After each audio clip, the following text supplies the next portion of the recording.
Un jour, alors que Karna marchait dans une rue, il remarqua que tous les habitants de la ville couraient dans la même direction, excités et heureux. Lorsqu'il demanda « Pourquoi tout le monde court-il ?» Ils répondirent « Les Pandavas et les Kauravas sont en train de démontrer leurs talents martiaux. Aucun héros ne peut les surpasser.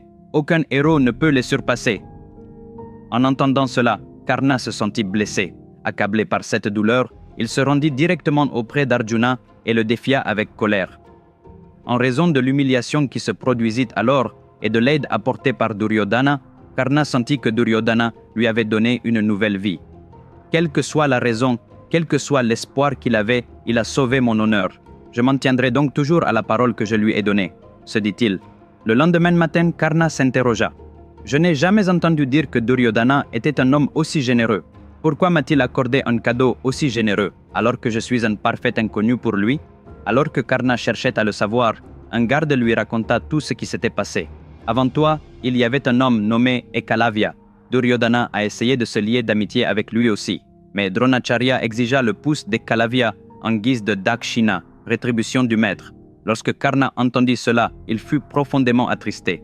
Quand Karna entendit cela, il fut profondément attristé. Oh non, un autre grand guerrier a été lésé, lui aussi, et il était chasseur de naissance. Il ne possédait ni terre ni or. Le seul talent de ces chasseurs était la chasse. Et Dronacharya lui a enlevé tout cela. Pris de pitié, Karna prit de l'or et des cadeaux de son royaume et alla voir Ekalavya pour lui offrir de l'aide. Quand Ekalavya vit Karna, il fut ravi.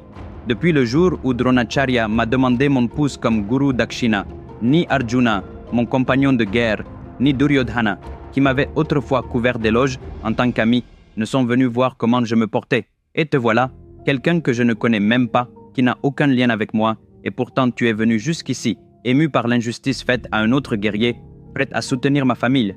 Tu es vraiment l'égal de Dieu, a déclaré Ekalavya. À ce moment-là, Prabhavati, la sœur d'Ekalavya, s'approcha de Karna et lui dit « Dès que j'ai posé les yeux sur toi, je suis tombée amoureuse de ta grandeur, de ta sagesse et de ta générosité. Épouse-moi, je t'en prie. » Et c'est ainsi qu'ils se marièrent tous les deux. À ce moment-là, Ekalavya déclara « Beau-frère, à partir de maintenant, que ce soit juste ou injuste, profitable ou ruineux, que cela mène à la vie ou à la mort, je serai toujours à tes côtés. Je vivrai pour toi, je mourrai pour toi, et je me battrai pour toi. » Pendant ce temps, Shakuni dit à Duryodhana « Duryodhana, l'autre jour, lors de l'exposition d'arts martiaux, tu t'es opposé à la volonté du gourou et tu as fait de Karna un roi. Dronacharya est extrêmement puissant. Il n'est jamais sage d'être l'ennemi des puissants. Va l'apaiser. Tôt ou tard, nous aurons peut-être besoin de lui. » Duryodhana accepta et, avec les 100 Kauravas, il prit de l'or, de l'argent, des diamants, des émeraudes et d'autres cadeaux et alla voir Dronacharya. « Acharya Deva, nous avons apporté ces cadeaux pour vous. Veuillez les accepter comme notre gourou Dakshina, lui dirent-ils. Dronacharya rit et répond « Ce n'est pas le gourou Dakshina que je veux. Allez-vous me donner ce que je demande réellement ?» Ils répondirent « Demandez-nous n'importe quoi, Acharya, et nous vous l'apporterons. » Les Pandavas étaient également présents. Dronacharya commença alors à leur raconter son passé.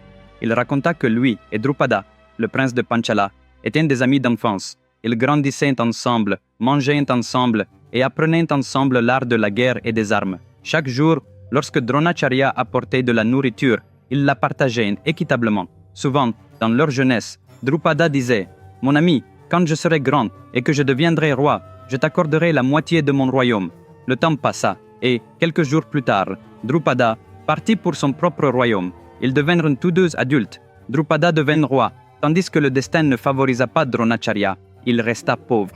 Ses dépenses n'augmentèrent qu'après le mariage et la naissance d'un fils, et il devint complètement démuni. La femme de Dronacharya le supplia alors à plusieurs reprises. « Monseigneur, Drupada est votre ami. Il ne refusera pas de nous aider s'il voit notre situation difficile. S'il vous plaît, allez le voir. » Enfin, Dronacharya se mit en route pour demander de l'aide à son ami. « Une fois que je serai arrivé, il me recevra sûrement avec des honneurs royaux. Il avait l'habitude de dire qu'il me donnerait la moitié de son royaume, mais je n'ai pas besoin de royaume ni de pouvoir. Quelques vaches suffiront. Je peux cultiver la terre et prendre soin de ma famille, pensa-t-il en s'accrochant à ce souvenir plein d'espoir. Mais dès qu'il arriva à la cour de Drupada, il vit ce dernier en train de se délecter de vin, entouré de 4 femmes. Dronacharya le salua joyeusement. « Mon ami, vas-tu bien? Je suis ton compagnon d'enfance, Drona. » Mais Drupada répondit, « Qui es-tu? Mon ami, je n'ai jamais vu ton visage ni entendu ton nom. Tu as l'air d'un brahman. Alors tu es venu ici en prétendant que tu es un ami, juste pour demander de la charité? Garde, prenez ce brahman mendiant et sortez-le d'ici sur le champ. » Dronacharya est choqué. Mon ami d'enfance Drupada parle ainsi, incapable de supporter cette insulte. Il partit dans une colère et un chagrin brûlant. « Je te ferai ramper aux pieds de ce même brahman mendiant, » jura-t-il en s'éloignant, furieux. Mes amis, croiriez-vous que la lecture d'une seule histoire extrêmement intéressante peut changer la vie de toute une personne? Croyez-vous que si vous lisez simplement cette histoire à vos enfants, ils apprendront toutes les valeurs dont ils ont besoin dans la vie? Croyez-vous que la lecture d'une seule histoire peut apporter une solution à tous les problèmes que vous rencontrez aujourd'hui ou que vous rencontrerez à l'avenir? Oui, c'est possible. Seulement avec la plus grande épopée jamais racontée dans l'histoire de l'humanité, le Mahabharata. Cette histoire surpasse au centuple même la plus grande des superproductions cinématographiques. C'est un défi. L'histoire complète du Mahabharata, écrite dans les propres mots de Vikramaditya, est disponible en 2 parties, sous forme de livres et d'e-books, sur Amazon et 43 autres boutiques en ligne. Ce livre est disponible en 54 langues dans le monde entier. Les liens sont donnés dans la description sous cette vidéo. Commandez-les immédiatement, car il ne s'agit pas d'un livre comme les autres, mais de toute la bibliothèque de sagesse dont votre vie a besoin. Dronacharya dit alors aux Kauravas, « En tant que dakshina de mon gourou, amenez-moi Drupada et faites-le tomber à mes pieds.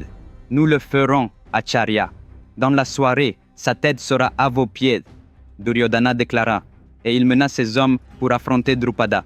Le soir venu, les 5 Kauravas revinrent auprès de Dronacharya, le visage sombre, le corps couvert de blessures, complètement épuisé.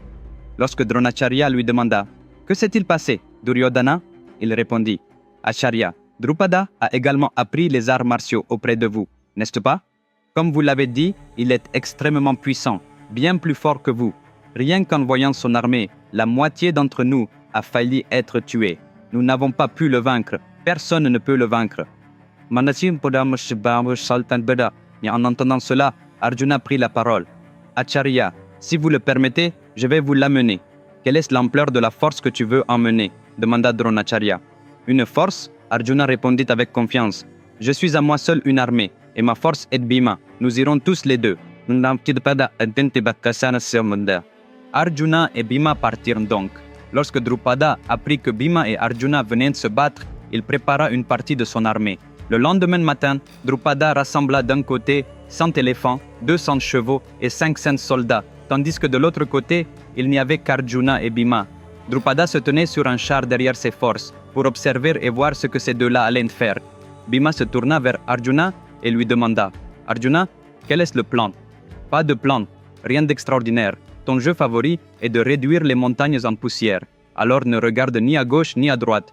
Occupe-toi simplement de ces 100 éléphants. Je veillerai à ce qu'aucun cheval ou soldat ne s'approche à moins de 10 pas de toi. Je le ferai d'ici même, sans faire un seul pas. Vas-y, Bhima. » À ces mots, Bhima se frappa la poitrine comme Hulk, saisit sa masse et se mit à courir. Arjuna leva son arc et décocha une volée de flèches, empêchant tout soldat ou cheval de s'approcher de Bhima. Personne ne pouvait se tenir sur le chemin de Bhima. Bhima se précipita en avant, sauta dans les airs et abattit sa masse sur le front d'un éléphant. D'un seul coup, la tête de l'éléphant s'ouvrit et il mourut en un instant. Les éléphants entourent Bhima de tous les côtés, un, à chaque coup de masse. Ils brisent le crâne d'un éléphant. Imaginez l'éruption d'un volcan. Tout comme la lave ardente jaillit dans les airs, le sang jaillit vers le ciel chaque fois que la tête d'un éléphant est écrasée. Pendant ce temps, Arjuna décimait les soldats et les chevaux avec ses flèches. Ayant vu Bhima manipuler les éléphants sans effort, Drupada dit « Je n'ai pas d'autre choix que d'entrer moi-même sur le champ de bataille » et commença à lancer des armes sur Arjuna. Mes amis, le contenu du prochain épisode sera d'un tout autre niveau.